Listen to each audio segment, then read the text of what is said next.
DNA में आज के विश्लेषण की शुरुआत ऐसी खबर से करेंगे जो शिक्षा के नाम पर वैचारिक प्रदूषण का जीता जागता सबूत है। डीएनए मित्रों, 15 अगस्त को जिस समय हमारा देश स्वतंत्रता दिवस मना रहा था, उस समय हमारे ही देश के एक हिस्से में जिन्ना जिंदाबाद के नारे लग रहे थे।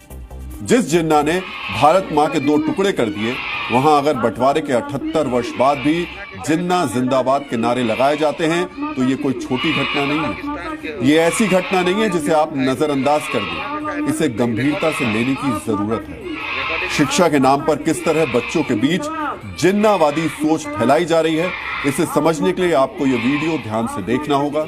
ये वीडियो बिहार के सीवान जिले में एक स्कूल का है, जहां एक शिक्षक विभाजन के विलेन जिन्ना की जय जयकार के नारे लगवा रहा था। शिक्षक जिसका काम छात्रों का भविष्य संवारना होता है, वो ऐसा कैसे कर सकता है?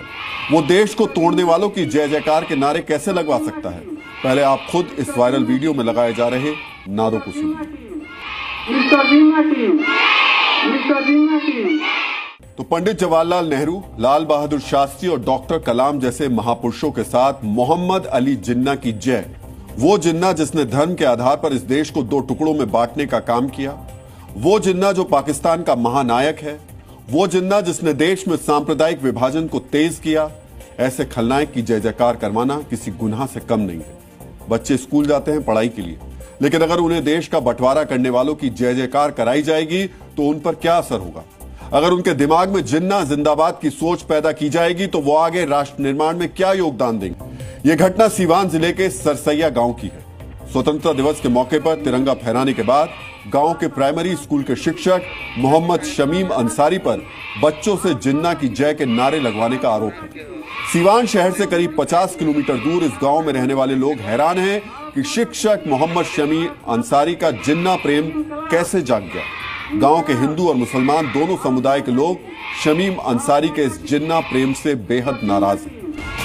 जिन्ना की सोच के कारण ही 2 नेशन थ्योरी आगे बढ़ी थी।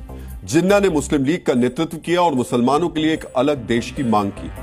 जिन्ना ने दलील दी कि मुसलमानों के हितों की रक्षा के लिए एक अलग देश बनना चाहिए। 22 मार्च 1940 को लाहौर में मुस्लिम लीग के सम्मेलन में जिन्ना ने कहा था कि हिंदू और मुस्लिम 2 अलग अलग धार्मिक दर्शन, सामाजिक रीति रिवाज और साहित्य से संबंध रखते हैं।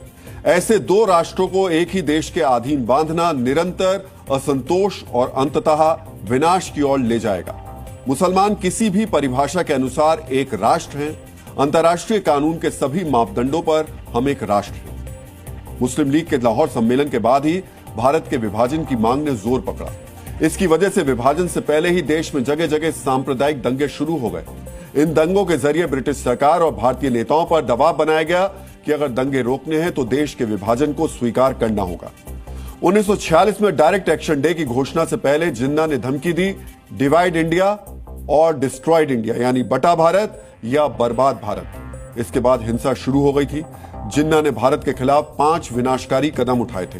पहला कदम है 2 नेशन थ्योरी के जरिए पाकिस्तान की बुनियाद तैयार करना। दूसरा, डायरेक्ट एक्शन डे के जरिए हजारों हिंदुओं की हत्या। तीसरा, कैबिनेट मिशन योजना का बहिष्कार, जबकि इसकी वजह से भारत एक बना रह सकता था। चौथा, पंजाब और बंगाल जैसे बड़े प्रांतों को बांटने की जिद, जिसके कारण लाखों लोग मारे गए। और 5वां, अंग्रेजों से गुप्त सांठगांठ। इन विनाशकारी कदमों की वजह से जिन्ना भारत का खलनायक था, है और रहेगा। जिन्ना की कभी जय जयकार नहीं की जा